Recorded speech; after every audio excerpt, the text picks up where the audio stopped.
Good afternoon, everybody. Welcome to the VBH Lunch Break. I'm Steve Cole, you're you. We're here together live on Instagram Live. That's kind of a lie because we had some technical difficulties. So I'm going to, but you know, at the VBH Lunch Break, we keep it real. I'm going to pull the curtain aside and let you know we had some technical difficulties. We did not go live today, but we soldiered on like we do because we're still hungry for some lunch break here at VBH land. We adapted and overcame like a gunny highway would tell you that we need to do.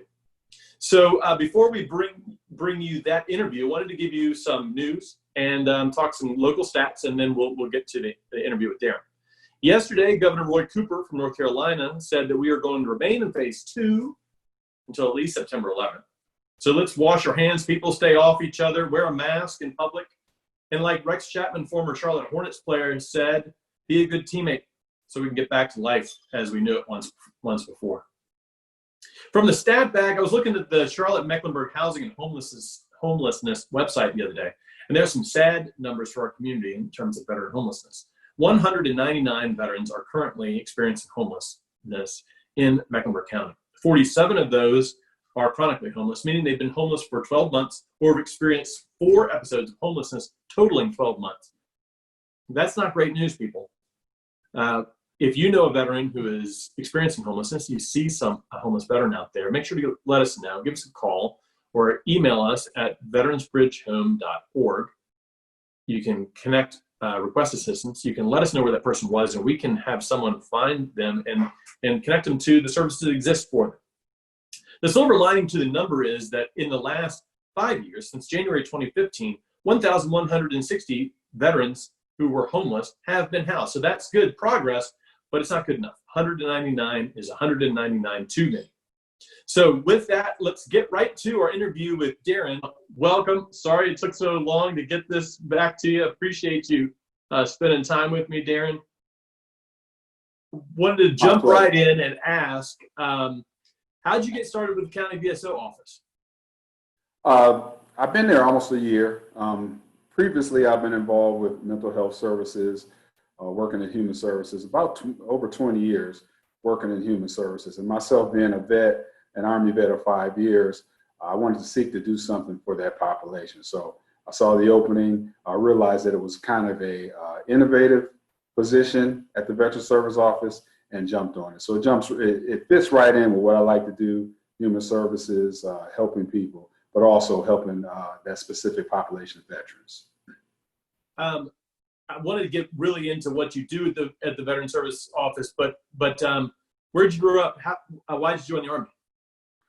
Grew up in Buffalo, New York. I think you guys down here, a lot of Buffalo. Yeah. It's the weather. I mean, we're running from the cold and the snow, so we got a lot of transports down here.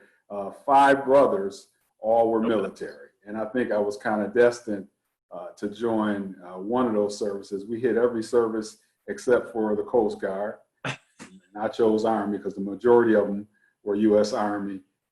It was in our blood. So, and I also, felt the service to this country. So I went ahead and did it. Man, your mom must be a saint. 5 boys. Absolutely. 6 boys and 2 girls. So I have 5 older brothers, 2 older sisters, and I'm the youngest. So she has 8. Wow. Oh, my man. I'm guessing that, well, yeah, that's for another time, but that's great. I always kind of wanted a big family like that. Yeah, right. It'd be kind of fun. Probably be tough being the baby, though. Right. So what do you do at the county? What is the job? You say it's innovative work. Explain that for me.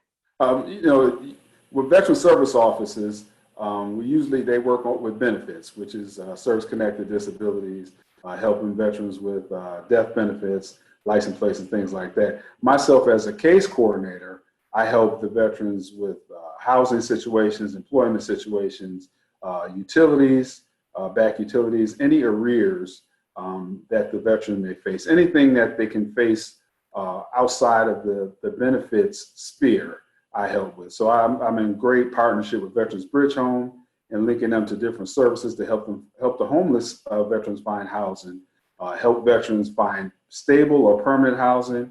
And I'm actually on a cohort right now called the Eviction Prevention program where we have several case managers all over Charlotte helping to stop not just veterans, but people in general from getting evicted. And I happen to be the case coordinator on there that is serving strictly the veteran population. So it goes into all different type of areas. I also serve as a research assistant with Operation Deep Dive, where we're partnering on a study from the University of Alabama to help prevent veteran suicide. So we're doing a statistical study on veteran suicide with the hope to prevent veteran suicide in the future. That's great. I didn't realize, I mean, I knew the benefits side, and I've seen you around our office some, but I didn't realize how broad your mandate is over there at the VSO office. That's great. Absolutely. And from what I gather is not a lot of the VSO's office have this component of a case coordinator. So it kind of adds a little more reach, if you will, to our services. Yeah, absolutely. I mean, what our numbers have shown over time is that, Steve Cole, Army veteran, comes to you and says, I need something. Well, if you scratch the surface a little bit on Steve Cole, he probably needs more than what he's telling you. He's probably telling you the thing that's keeping him up at night. But if we think about all of Steve Cole, his family, everything he needs, like, benefits are great, healthcare is great, but what about his job? Where is he living? Absolutely. Is he safe? And so that's great. I mean, the county does great work in the space for all citizens, and love to see that you guys are doing such good work to take care of veterans. What are you seeing from veterans? I mean, well, one, are you seeing veterans right now? If not, how can veterans get seen? And then what are you seeing sort of trends there? There's a lot of questions there. I myself, I'm seeing veterans virtually. We have a virtual program from 9 to 11 where we partner with the Roof Above, previously the men's shelter, myself, Veterans Bridge Home, the VA. We all go virtually into a virtual room there at the Roof Above, and we can reach our veterans that way. The VSOs at the office are actually helping veterans as much as they can through phone, through email, and for special cases, they will do face-to-face. The only thing, because of the COVID-19 pandemic, they're limiting walk-ins. So at one point, our office was a walk-in office, but now those veteran service offices are basically triaging those veterans over the phone, through email. And if they need to see them face-to-face, they have committed to seeing them face-to-face. In fact, most of our veteran service officers would prefer to see those veterans face-to-face.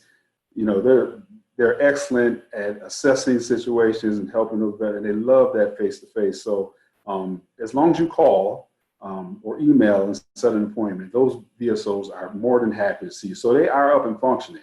They are one of the few offices at the county right now that are seeing people face-to-face.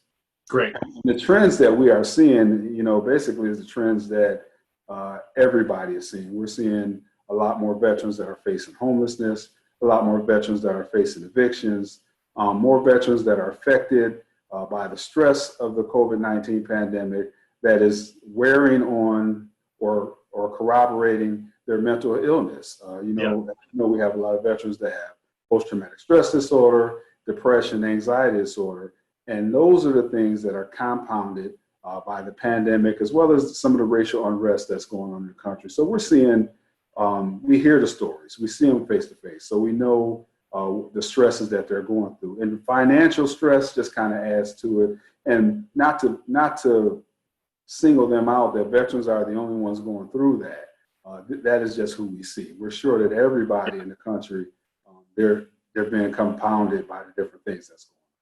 Yeah, no doubt. I mean, that's what I tell people all the time is that there's few populations like veterans out there, special populations that are, the range of age, we kind of reflect society and our, racial, ethnic backgrounds, makeup, male, female, we don't reflect we're not 50-50 split. But it's certainly, if America's experiencing it, veterans are experiencing it, and for some it's even more difficult because of those mitigating factors. Because you're new to the community, maybe you don't have a great support system here if you're not from here.